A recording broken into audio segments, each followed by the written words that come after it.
wabula kwekuumira ku mukuto gwa Uganda Lifestyle nze Segamolishi. Amawulire ag'ennaku ate era nga ga ntiisa gabuutikidde abantu baawo mu Ndeeba. Kati bino byonna we bibeereddewo nga omukyala Passe Namanda abadde atunda amayirungi amunna nga abadde akolera mu katale k'Ekibuye era nga bw'atyo bwakakalabiza emirimu gye bw'amaliriza n'addayo e Kasenge gy'abeera. Awo mu zooni y'e Betania enjega eno weebadde era abatuuze mu butuufu balaze okunyolwa n'ennyiike olw'ettemu eryeyongedde mu kitundu kyabwe. Bino byonna mu kubeerawo kiddiridde Namanda okuyingirirwa abavubuka abamu abazze nga beefudde nti bazze mugulako mayirungi naye teyabadde mubi kwe kusalawo okubeera nga munnange abawa ebyo bye beetaaga. N'olwokuba nti bwe tukola bizinesi tetubaako nakakebera nti ono muntu mutuufu oba alina bigendererwa bye birala. Kati naye bw'atyo mugezaako okubeera nga aguza baneeno amayirungi ate bye bazzeeko tebyabadde byangu. Ono okusinziira nga bwe yasangiddwa kiragira ddala nti abavubuka baneeno abaakoze effujjo lineeno baasoose kumusobyako. Lwaki? Poliisi mu kutuuka ewabadde mayiti yasanze ng'ono okugulu kwe okumu bakwanjadde bakutadde sayidi eno ate n'okulala nga bakutadde sayidi endala, ate nga n'ebitundu bye ebyekyama biragira ddala nti waliwo abantu abamukozeseza atali omu abatali babiri. Kibi nnyo, kibi ddala. Kati okumanya ku nfa ya Namanda byazze bitya? Namanda bwakedde ku makya waliwo omutuuze yabadde agenda okubaako byagula kwe kusanga kabanda ka Namanda wabadde atera okukolera nga kagule ne yeebuuza Namanda nga simumanyi nga omu ku bakozi abakeera. Kati kyamuwaliriza okusembera alabe era amubuuzeeko ti munnange lwaki leero okedde kiki, waliwo obuzibuzibu. Kati mu kujja okuwenjula katin kussa n'oluggi ku Namanda kwe yakubye amaaso ng'agaŋŋalamye mu kitaba ky'omusaayi. Ono bamufumisa ekiso ku mutwe era omusaayi omungi ogwamufubutuseemu ze zimu ku nsonga lwaki yafudde. Yakubye enduulu era enduulu gye yakubye yasobodde okubeera ng'esomboola abatuuze ne bajja balabe ogubadde. Kati baneeno basobodde okubeera nga bayita ne ssentebe aw'ekitundu ekyo ekya Betania amanyikiddwa nga Godfrey Kiraga Mukuye yatuuse mangu n'akubira poliisi y'e Katwe ne bajja era ne bajjawo omulambo.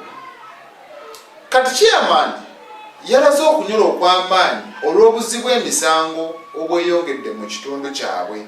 Agamba nti n'obabeera basazeewo okukola bikwekweto bo nga bo beekolemu omulimu bakuume ekitundu, weesanga nga baneeno abatemu, abayaayi, ababbi ate nabo babakozeeko obulumbaganyi butya.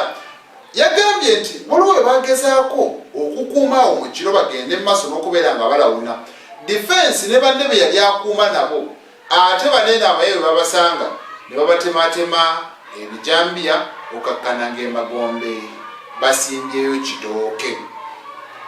Kati poliisi ku njege ne yabaddewo yasobodde okubeera ng'ereeta embwa enkonzi z'olusu era zasobodde okubeera nga zituuka mu kifo ne zitandika okugoberera mu mpolampola okutuukira ddala ku Ntebe Road. Bwe batuuse ku Ntebe Road waneeno ne zituula awo nga zigamba wayi ffe tetulina kye tulaba. Kino ekyayongeredde ddala okulaga nti abaakoze obutemu buneeno bamaliriza baalinnye mmotoka oba booda ne beeyongerayo. So kyabadde kibi nnyo, kibi ddala. Kati omwogezi wa poliisi mu Kampala n'emirirwano Patrick Onyango yategeezezza nti okunoonyereza kukyagenda ddala mu maaso era bagenda kwongera okunoonyereza bamanye kino kyavudde kuki baani abakikoze kale mumbeera bwetu katongere okusaba omukazi wattu emyaka 48 myaka egyo abaana ng'oluusi bakuze abamu bakyali bato ng'atetenkanya alabe ng'afuna ekigulira amagala eddiba. So bannange ebintu si birungi, bannange ensi eno si nnyangu. Omuntu akutta olw'ekintu ekitono ennyo bwe kiti nti ono omukyala ne waaba nga yabadde ne ssente nnyingi katugeze ng'alinamu emitwalo nga 3 oba 4 ne bwe kaba kakadde tekagula bulamu bwa muntu. Bano era tebalina kye bagenda kukakolamu, bakagabana. Ono n'agenda n'azannya beeti matatu ludo n'ebirala ezo ne ziggwawo ate ne banoonya omulala gwe bakolako obulumbaganyi.